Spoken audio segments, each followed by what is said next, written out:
A waitress answered a call in Russian in front of a millionaire. The next day, she was taken to a private jet. "No, wait, can you just email me instead? I do not understand what you're saying."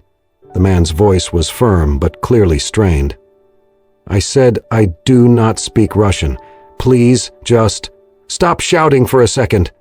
He pulled the phone slightly away from his ear, closing his eyes for a beat, like he was trying to will the words into something he could comprehend. "I don't think they're going to email," a quiet voice said beside him.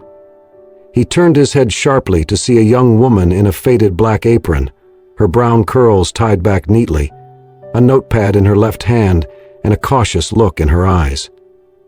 "I speak Russian," she added, her tone gentle but confident. "If you want, I can help." He hesitated only a second before handing her the phone, his expression tense with urgency.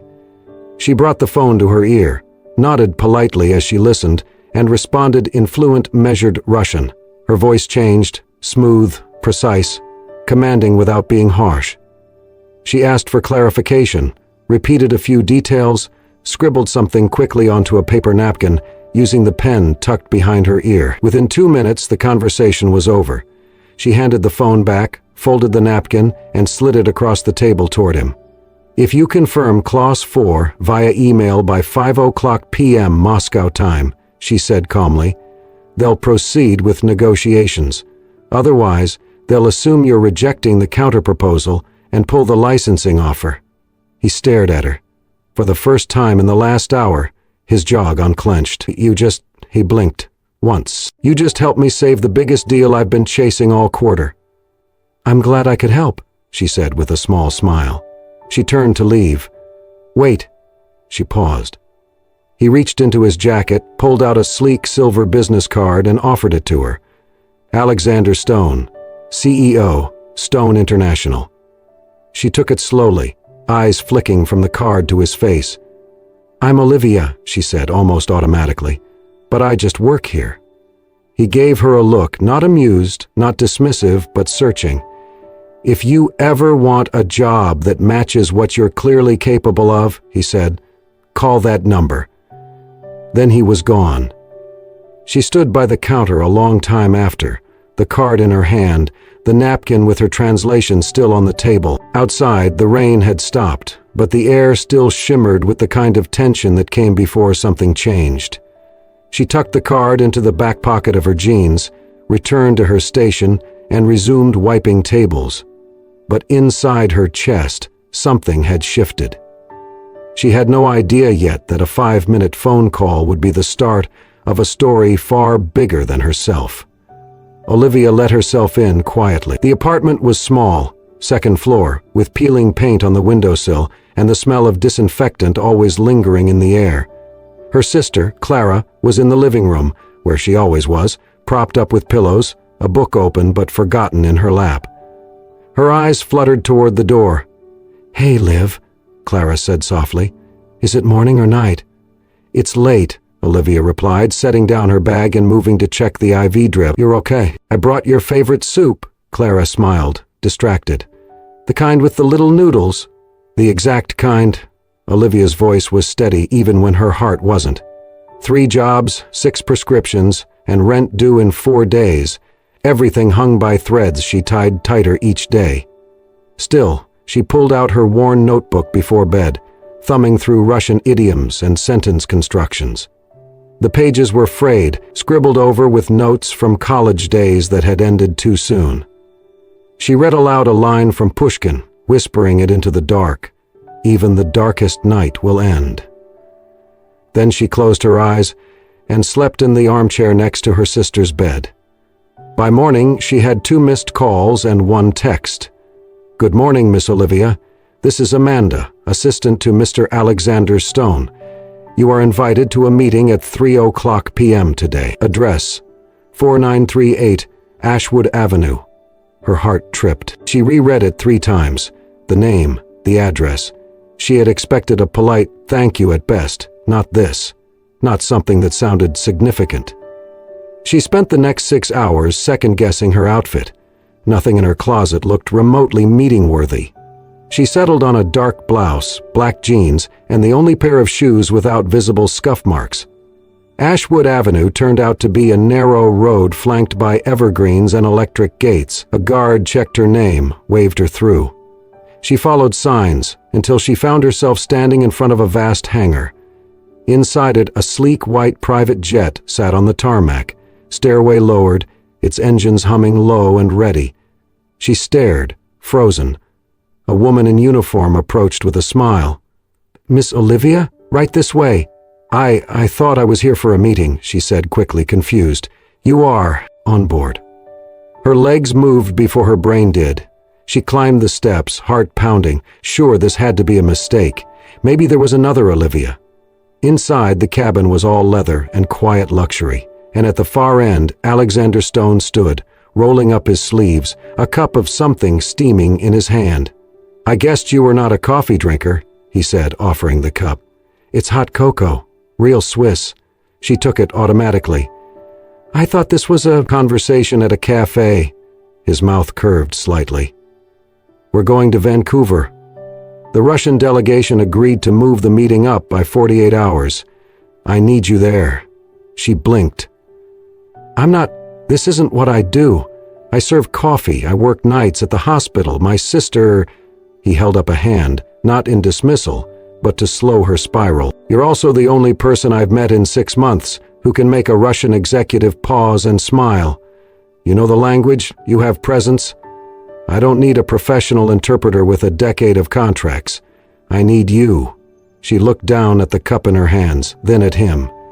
"You barely know me." "I know enough. You listened, you acted, and you're here." The plane's door hissed shut behind her. Engines roared louder. "And if I say no?" He tilted his head. "You won't. Because something tells me you don't turn away when it matters." She let out a shaky breath and settled into the nearest seat. "What do I even wear to a negotiation?" He smiled for the first time. "You're wearing it." She looked down at her clothes, confused. "You showed up," he said. "That's enough." The jet taxied down the runway, and Olivia stared out the window, her heart still catching up to the rest of her. She didn't know where this was going, but she had stepped on the plane, and something in her, some tiny ember of hope, had just started to burn again.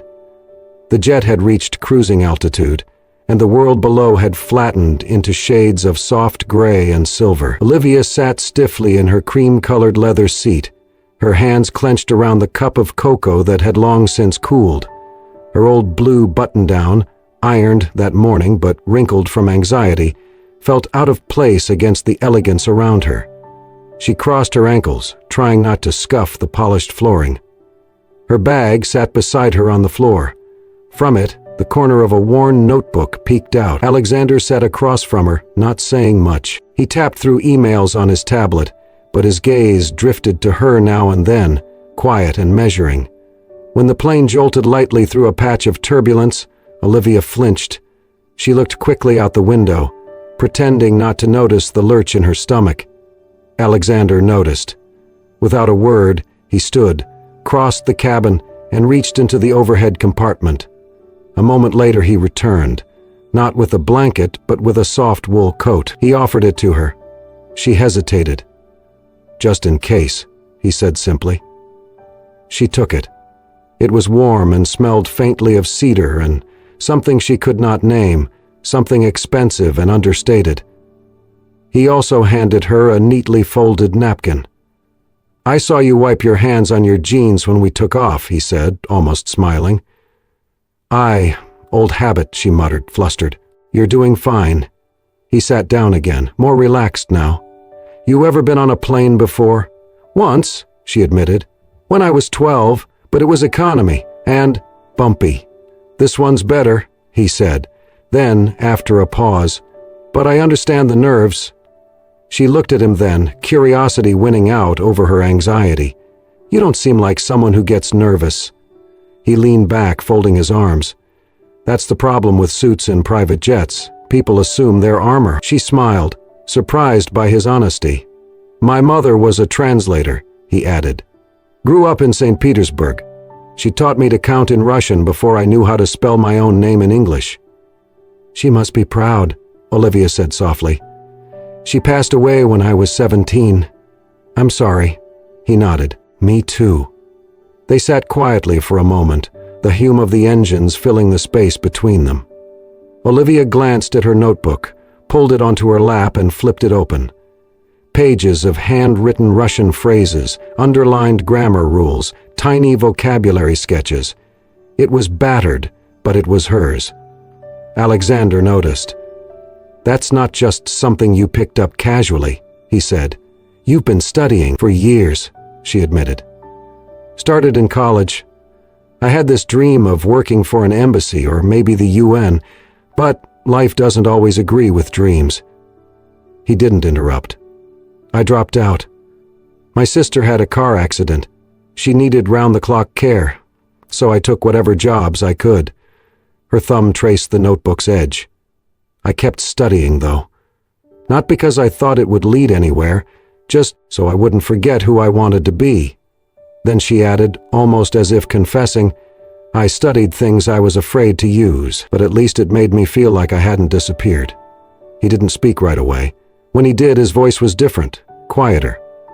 I've met hundreds of people who talk like they've earned the world, he said, but you're the first person I've met in a long time who speaks like they've survived it. She looked at him, startled. You're not invisible, Olivia. She felt something catch in her chest. Not a compliment, not pity, something heavier, warmer. He looked out the window. We land in an hour. I'll brief you on the meeting once we get closer. She nodded. Her heart was still fluttering, but not from altitude, and outside, the clouds slowly began to part. The boardroom inside the sleek glass tower overlooked the Vancouver harbor, where ships glided silently beneath the late afternoon sun. Inside, the tension was thick, a subtle dance of formal nods, porcelain cups, and carefully worded opening remarks. Olivia sat beside Alexander at the oval conference table, a slim microphone in front of her, a small glass of water untouched to her right.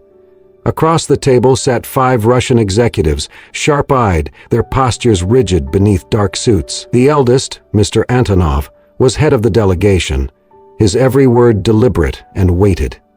She breathed in as he spoke, listening not just to the words, but the tone, the nuance, the way his eyes flickered between Alexander and the documents in front of him. Then she translated.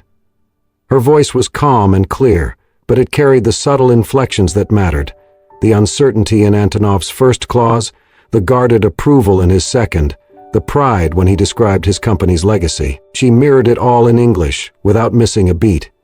Alexander nodded occasionally, replying with measured confidence. She translated him back, slipping into Russian with the respectful formality expected in such a setting. At one point, when a younger Russian delegate made a joke under his breath, she didn't translate it directly, but found a way to mirror its humor in English, eliciting a small smile from Alexander and a chuckle from across the table. That was when Mr. Antonov's eyes warmed, just slightly. 2 hours in, they broke for tea. Olivia quietly reviewed her notes, flipping pages in her notebook with precision. Her heart pounded beneath her blouse, but on the outside she was a portrait of grace under pressure. By the end of the 3rd hour, the draft agreement was provisionally accepted, pending final revisions and board sign-off on both ends. Mr. Antonov stood and extended his hand to Alexander. You have our respect, Mr. Stone, he said in Russian. Then he gestured to Olivia. But the woman beside you, she has our hearts. Alexander blinked, surprised. Olivia translated, cheeks coloring. Antonov added with a smile, It is rare to feel understood in business. She made us feel both understood and heard. As they exited the building, the sun had already dipped, casting a golden sheen over the wet streets. Olivia walked a few steps behind Alexander, notebook clutched to her chest, unsure what came next. He paused near a park gate and turned. Come, he said softly. Let's walk a bit. They crossed into the quiet path under glowing street lamps. Trees whispered overhead. You were perfect, he said finally. She gave a small, self-conscious laugh. I was terrified. You didn't show it. I'm glad, she said, but I was. They walked in silence a few paces more. He glanced sideways at her. "You made me think differently today." "About what?" He stopped near the edge of a small fountain and looked out over the dark water. "About what it means to be good enough. I've been surrounded by Ivy League degrees, fluent speakers, and professionals who charge a fortune per hour." He paused. None of them ever made Antonov smile. She looked at him, uncertain. He turned to her, voice quieter now. "You reminded me that sometimes the best is not what you're told it is. It's not always the person with the longest resume. Sometimes it's the one who stayed up late, learning for no reason other than it mattered to them. The one who never expected the door to open." Olivia didn't know what to say. Her throat tightened. Alexander looked at her gently. "You opened a door today." She looked down at her hands. "I didn't even know I had the key." He smiled, not saying more. The night air wrapped around them in quiet understanding. And somewhere inside Olivia, something shifted. No longer the girl who didn't dare to dream, but a woman whose voice had just translated more than words. The invitation came 2 days after they returned from Vancouver. Olivia had barely settled back into her old rhythm. Back at the cafe for a shift, back at her sister's side in the evenings, when her phone buzzed with an official email from Stone International. The subject line read, "Offer of position, communications consultant, Stone International headquarters." Her hands trembled as she scrolled through the message. It was real. They wanted her, not just for translation, but for something bigger. A full-time position in the global communications team. It meant a stable salary, health benefits, flexibility to care for Clara. It meant recognition, and something she had not felt in years, momentum. She said yes. By Monday, she was on the 38th floor of a shimmering glass tower in downtown LA, seated at a glass desk overlooking the skyline. Her name was on the door, Olivia Bennett, communications consultant. The first few weeks were exhilarating. She assisted in refining presentations for international clients, helped the PR team prepare for global launches, and even rewrote several key passages of a keynote speech Alexander would later deliver flawlessly to a room of European executives. Everyone seemed polite, respectful, almost everyone. Rachel was the first to greet her when she arrived at the office that first day. Tall, impeccably dressed, with a practiced smile and eyes that never quite softened. "Welcome to the big leagues," Rachel had said, her voice friendly but distant. "Let me know if you need help keeping up." Olivia had smiled, thanked her, and got to work. But little things began to shift over the next 2 weeks. A file she'd carefully translated went missing. A client's name was spelled wrong in a memo she swore she'd checked twice. Documents she left saved and time-stamped were mysteriously updated after hours. Then came the real blow. An important contract, prepared for a Russian client Olivia had previously impressed, went out with 3 critical mistranslations. Small words, but massive implications. The client responded immediately, furious, accusing the company of misrepresenting terms, threatening to walk away from the deal. Olivia was stunned when the news hit her desk. She opened her original file. The correct terms were there. She pulled up the one that was sent, identical in format, but altered, subtly, intentionally. She walked straight to Rachel's desk. "Did you have access to this file?" Rachel blinked, her expression picture perfect. "I help manage all outgoing client correspondence. Why?" Olivia said nothing. An hour later, she was called into HR.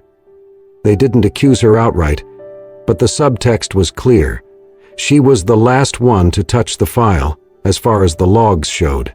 With the client relationship at risk, she was placed on temporary suspension, pending internal review.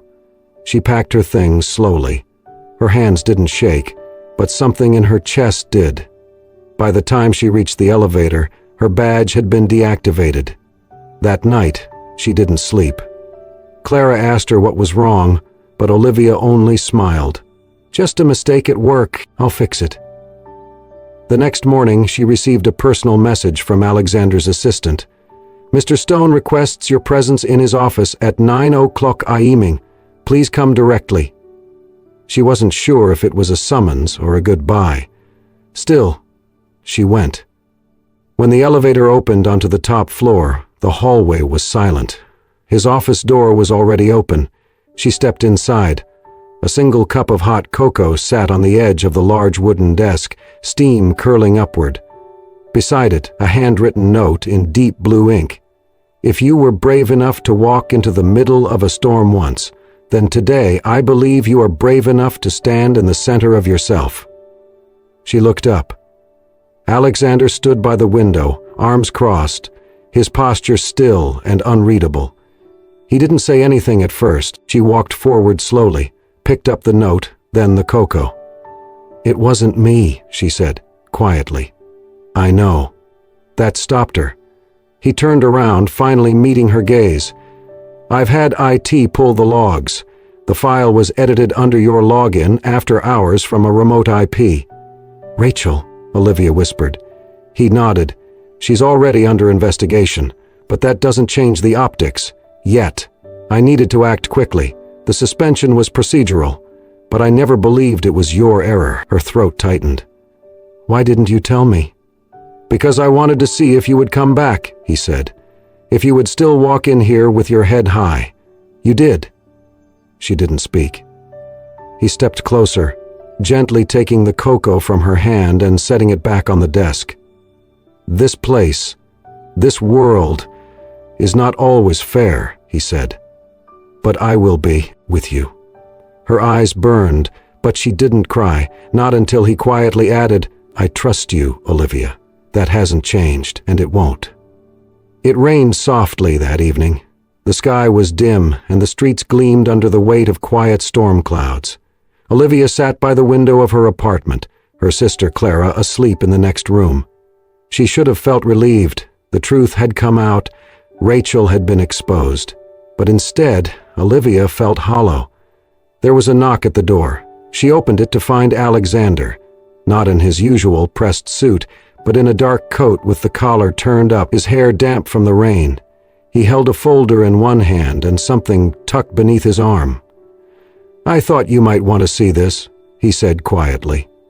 He stepped inside without ceremony, setting the folder on her kitchen table. Olivia followed. Inside were the digital trace logs, metadata records, and internal memos. The documents were neatly clipped, annotated in Alexander's handwriting. One paper showed the exact timestamp of when Rachel had accessed the file Olivia had translated, 37 minutes after Olivia's last save, from a different terminal. "She left a trail," Alexander said simply, "and I followed it." Olivia sat slowly, her fingers tightening on the edge of the table. "I don't understand why she did it," she said. "Fear," he replied. "Of being replaced, of becoming invisible. It makes some people cruel." She looked up at him. "You believed me from the start." "I didn't need to believe," he said, taking a seat across from her. "I verified. I don't trust words. I trust patterns, and the pattern didn't match you." He slid a small piece of folded paper toward her. She opened it. "I don't believe in accidents. I believe in traces." She smiled faintly, a tear threatening to fall. "Why did you come tonight?" she asked. "You could have sent this through HR." "Because truth deserves more than an email," he said. "It deserves to be delivered by someone who sees it." He stood up, walked to the window, then turned back to face her. "You walked into my world without asking for anything," he said softly, "but every time you spoke, something in the room changed. People listened." "I don't know if I belong in your world," Olivia whispered. Alexander studied her. "Maybe not, but maybe I don't belong in it either, not if it allows people like Rachel to thrive and people like you to doubt themselves." He walked back over to her, set a second item on the table, her favorite brand of dark chocolate, and a travel-sized bottle of lavender hand lotion. "Small things," he said. "I pay attention." That was when she realized he had always been watching, not to test, but to understand. She stood slowly, the silence between them filled with something too big for words. He moved toward the door but paused. "I'm not standing here tonight to be noble," he said without turning around. I'm standing here because when someone is right, when they've done right, they deserve someone beside them." Then he looked back. And today that someone is me. The door clicked shut behind him, but Olivia didn't move. She stood there, heart full and throat tight, staring at the folder, the paper, the chocolate, the lotion, all pieces of a story that told her, "You were never invisible."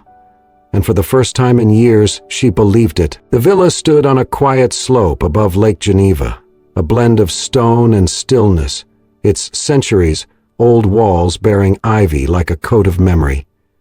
White curtains rippled through the open windows, catching the mountain air that whispered through the rooms like something holy. It was a place removed from time, untouched by deadlines, unbothered by titles. For 2 weeks, the villa became a haven for the international team working on a groundbreaking partnership with the United Nations, an initiative for global digital education. Olivia had been invited not just as an interpreter, but as a strategist. And Alexander, officially attending as CEO of Stone International, arrived with his usual command but seemed lighter here, more watchful, less armored. On the third evening, Olivia slipped into the library after dinner, drawn by the flicker of firelight and the scent of leather-bound books. Alexander was there, seated in a deep armchair by the window, sleeves rolled up, his tie gone. A book rested in his lap, forgotten. As he looked out across the darkening lake, he noticed her, but didn't speak right away. "It suits you," he said softly. She tilted her head, unsure. "The room? This place? Geneva?" "You," he clarified. She walked toward the fire, letting the warmth touch her skin. "It's peaceful," she said. "Feels like nothing bad could happen here." He nodded. "Or maybe it's just you. Maybe you carry peace with you." The quiet that followed wasn't awkward. It was the kind of silence that makes space for breath, for understanding, for things that don't need to be said. Later that night, Olivia returned to her suite.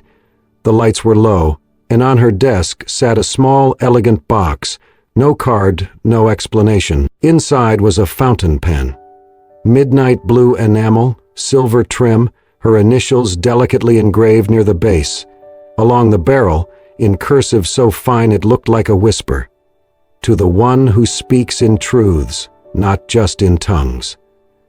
She stared at it for a long time, unsure if her chest was aching or simply full. Then came a knock.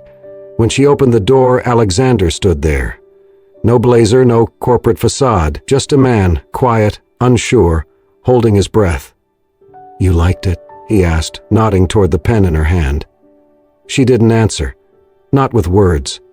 She stepped forward and kissed his cheek, not for effect, not for romance, but for truth.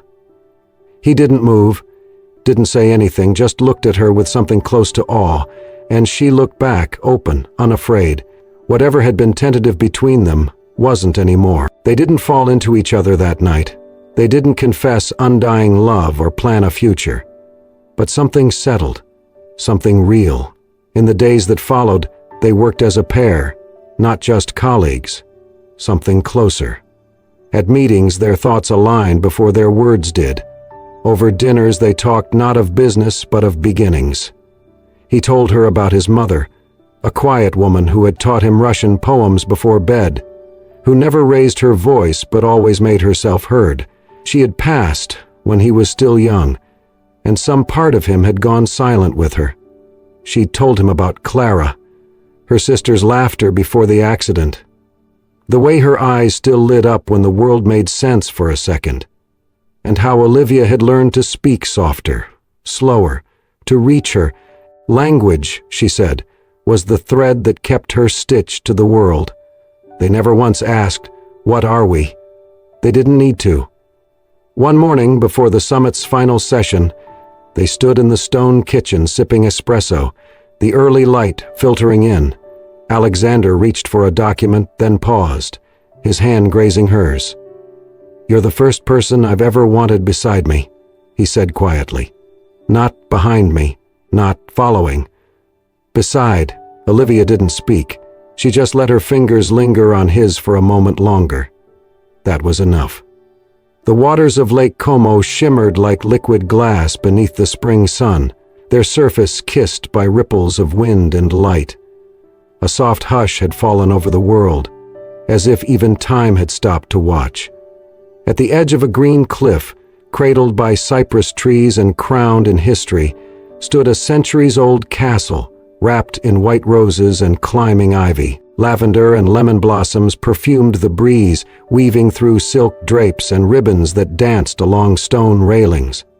Bells chimed through the morning like whispers of something sacred. Within the sunlit courtyard, rows of white chairs had been arranged on the cobblestone terrace with careful intention. Each seat held a guest from a different chapter of the couple's life: executives, ambassadors, childhood friends, and quiet neighbors who once smiled at Olivia as she rushed to her third job.